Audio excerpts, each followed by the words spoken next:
Raphaël, Oui. Raphaël, je crois que Mickaël est de retour dans les bronzés. Là, c'est Hakimi pour le PSG. Oui, exactement. Alors là, c'était l'entraînement individuel pour lui en marge de la séance. Mais la bonne nouvelle, c'est qu'on vous rappelle, donc victime d'une lésion de la cuisse en demi-finale Ligue des Champions. Il sera dans le groupe parisien, on peut le dire, pour la finale contre Arsenal le 30 mai, comme l'a répété à plusieurs reprises tout à l'heure Nuno Mendes. Donc il postulera à une place de titulaire et ça va forcément poser la question de la place accordée à Warren Zaïre-Emery dans cette finale, puisque également depuis plusieurs semaines, il y a eu le retour de Fabien Ruiz. Donc il y a 3 joueurs pour 2 places. On écoutera Fabien Ruiz dans un instant. Avant, je vous pose la question.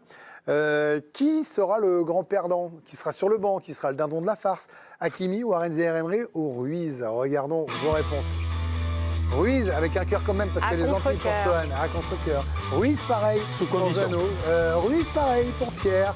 Zaïre-Emery pour Émilie. Zaïre-Emery pour Olivier. Et Fabien Ruiz. Alors, tout le monde voit Hakimi titulaire. On va écouter Warren Zaïre-Emery, parce que c'est Médiadé, journée porte ouverte du côté du PSG. On l'écoute et puis on revient en plateau. Pas peur justement de trouver un peu. Il y avait un peu d'impatience de voir avec des Budapest. Bon, le coach il nous laisse des moments pour se reposer. Il y a des moments pour travailler, et des moments aussi pour profiter en famille et de nos proches. Aujourd'hui, on est ici pour travailler et préparer le match de la meilleure des manières, avec la joie, la bonne humeur, la bonne vie du groupe. Et je pense que c'est la chose la plus importante. Warren, on a posé la question en conférence de presse au coach. Est-ce que vous faites des cauchemars en pensant au coup de pied arrêté d'Arsenal? Vous savez, j'ai pas beaucoup regardé Arsenal cette saison. Bon, c'est vrai que j'ai parlé, mais on a la qualité et le goal qui nous permettent de contrer ça. Après, on va analyser, regarder aussi ce qu'ils font et ce qu'on doit faire pour contrer ça. L'année dernière, on a joué contre eux et ça s'est très bien passé. Et il faudra faire la même chose cette année. C'est quand même complètement fou ce que vous êtes Pour Warren Zaïre-Emery. D'ailleurs, c'est ce que vous avez mis, Olivier Bossard. Vous avez mis, c'est lui qui sera sur le banc pour commencer la rencontre. Alors qu'il est exceptionnel depuis 6 mois, à minima. Ah oui, là, dans le cas où les 3 seraient à 100%, C'est l'idée, hein. ce sera lui le perdant. Et c'est dur parce qu'effectivement, il a répondu présent et partout en plus, pas seulement au milieu de terrain. Quand on l'a mis latéral droit, il a été monstrueux. Après, le trio Neves, Vitinha, Ruiz, je le trouve beaucoup trop fort, beaucoup trop complémentaire. Je pense qu'au bout du bout, un Luis Enrique préférera toujours le QI foot d'un Ruiz plutôt que le punch d'un Zaïre-Emery. Et en plus, je trouve que ce qu'apporte Joao Neves, c'est un peu ce qu'apporte aussi Warren Zaïre-Emery justement dans ce punch, dans cette façon de jouer. On l'a vu en première mi-temps contre le Bayern, à quel point la présence de Fabien Ruiz, même je trouve libérer les 2 autres, Joao Neves et Vitinha, il ouvre encore plus d'espace. Son QI foot dans un match où justement le tempo va être très important, pour moi il est indispensable au milieu de terrain. Ouais, mais Warren Zaïre-Emery, c'est celui finalement qui a eu le plus la confiance de Luis Enrique, on va dire même à partir des 8e de finale depuis le mois de février. Ça a été le plus performant des 3 quand on se fie aux notes moyennes de l'équipe, parce que Ruiz n'a qu'une seule note puisqu'il n'est revenu que pour ce match retour face au Bayern Munich, mais il a été quand même performant, Zaïre-Emery, que ce soit à droite ou au milieu de terrain. Et l'autre élément, c'est que, et c'est ce qu'on dit toute compétition confondue, mais c'est également le cas en Ligue des Champions, c'est celui qui joue le plus. Alors de tout le groupe, mais des 3, c'est Warren Zaïre-Emery qui a été le plus utilisé par Luis Enrique. Enfoncer le dernier clou dans le cercueil du remplacement de Zaïre-Emery, ma chère Émilie. Oui, à contre-cœur aussi, mais moi je me suis juste basée sur la compo de la finale de l'an passé et la compo du Bayern là, match retour. Et en fait, si Zaïre-Emery avait un poste et était titulaire, c'est parce que Hakimi était absent. Sinon, en fait, c'est exactement la même compo qu'il avait Je ne suis pas sûr que Ruiz aurait démarré avec le peu de compète au retour à Munich, moi. Moi j'avais. Non, on ne sait pas, on ne saura pas. Et on se posait aussi la question au retour du Bayern en disant est-ce que Ruiz va démarrer, est-ce qu'il va tenir aussi longtemps. Moralité, oui, il l'a fait. Donc pour moi, si je suis le savoir et ce qu'on a vu en compo, mais on sait qu'il peut y avoir des surprises, malheureusement pour moi, c'est Zaïre-Emery qui part et par contre qui peut effectivement rentrer en cours de jeu. Je rappelle que pour la finale l'année dernière, il était rentré à la 84e, donc ça ferait quand même beaucoup de chamboulements. Attendez, vous avez expliqué la vie footballistique sans Warren Zaïre-Emery et Jeannot et Pierre vont vous dire pourquoi vous avez tort, mon Jeannot. Moi, j'ai mis sous condition parce que j'attends de voir si Hakimi sera vraiment à 100% et s'il sera capable de débuter une finale de Ligue des Champions, auquel cas Zaïre Emery prendra cette place-là. Et après, je me pose la question de l'aspect physique, oui, parce qu'il peut être titulaire 2 fois, Zaïre Emery.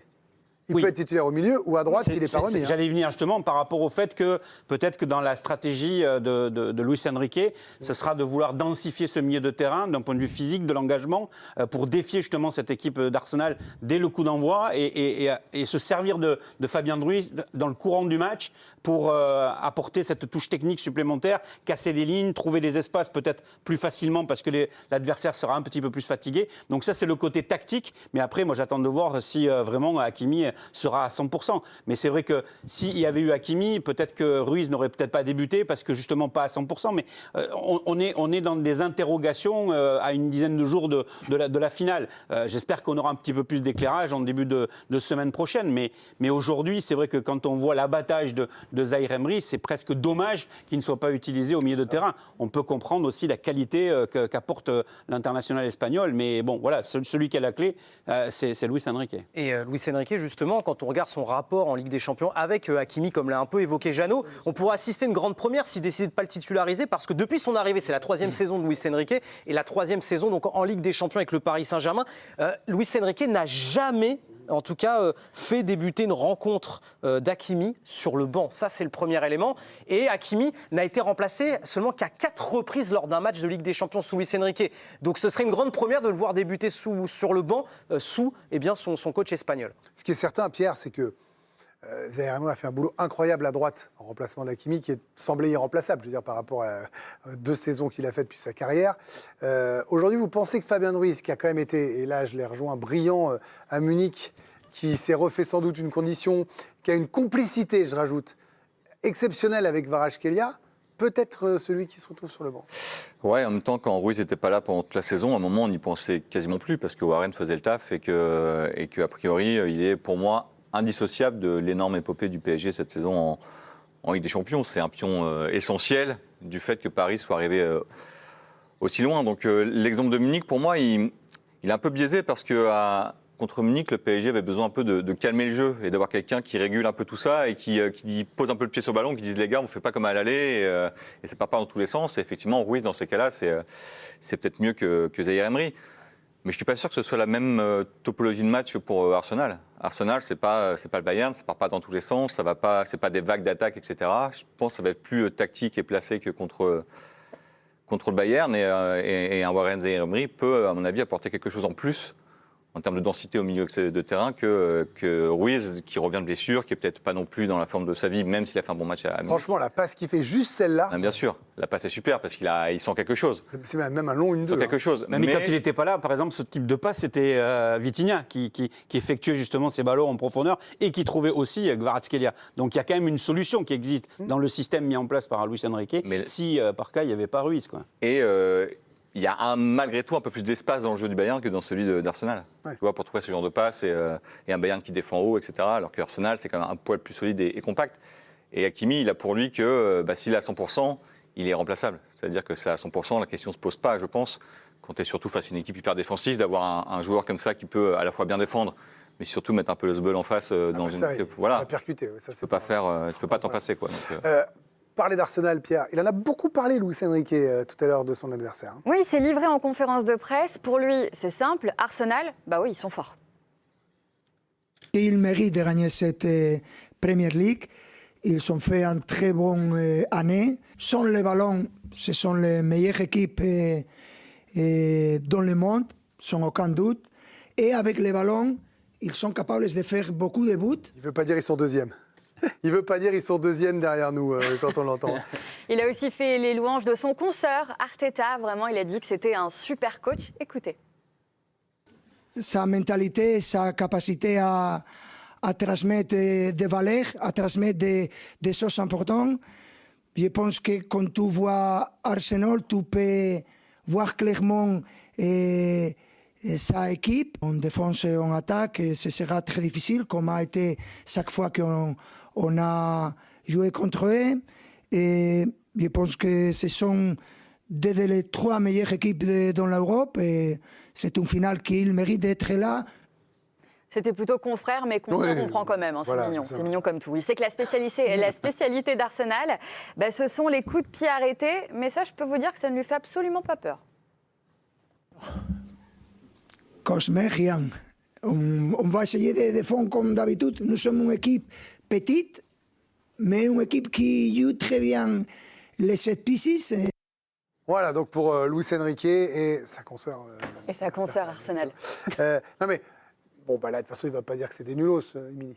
Il est quand même bien obligé de dire qu'ils sont forts, qu'ils ont gagné il ne dit pas c'est les meilleurs avec le ballon. Voilà, moi j'ai bien noté ça, je vous l'ai dit, je vous le redis. Il a raison en plus. Ça aurait été dommage qu'il nous monte. Oui. En même temps, il est flat aussi par rapport à la Première Ligue, etc. Et on sait en même temps que Luis Enrique... Pardon, je vous coupe, j'ai Désiré Doué en interview. Alors pardon, Désiré Doué, il est au micro. Pardon, Emily, pardon. Bonjour Désiré. Bonjour. Vous êtes impatient d'être à la finale, vous êtes stressé, vous êtes dans quel état d'esprit là? Très heureux. On essaye d'être juste heureux de profiter de chaque jour d'entraînement pour bien se préparer avant cette finale.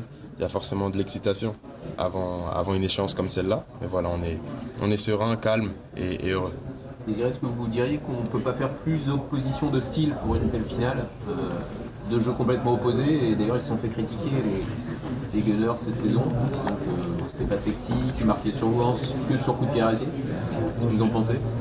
C'est une équipe qui a énormément de qualité et s'ils sont en finale, c'est qu'ils le méritent totalement.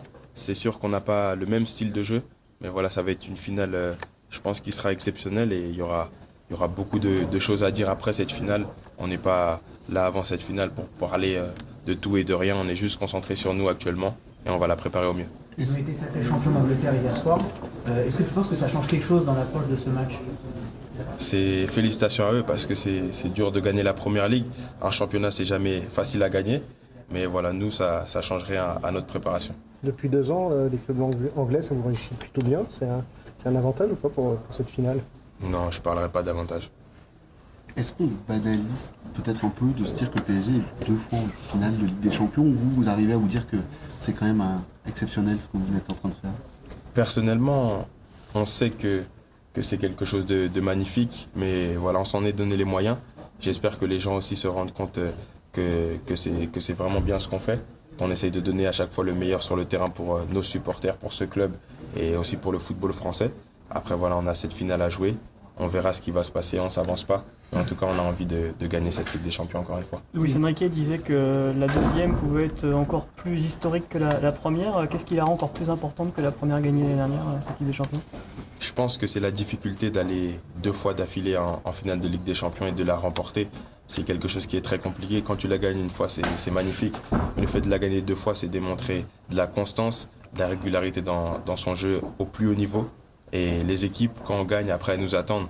Et si on arrive à la remporter encore cette saison, ce serait magnifique. Voilà, ce serait magnifique. Et on lui souhaite surtout à Désiré Doué de refaire la même finale. Et je pense que tous les supporters parisiens, tous les suiveurs seraient ravis s'il recommençait la même finale.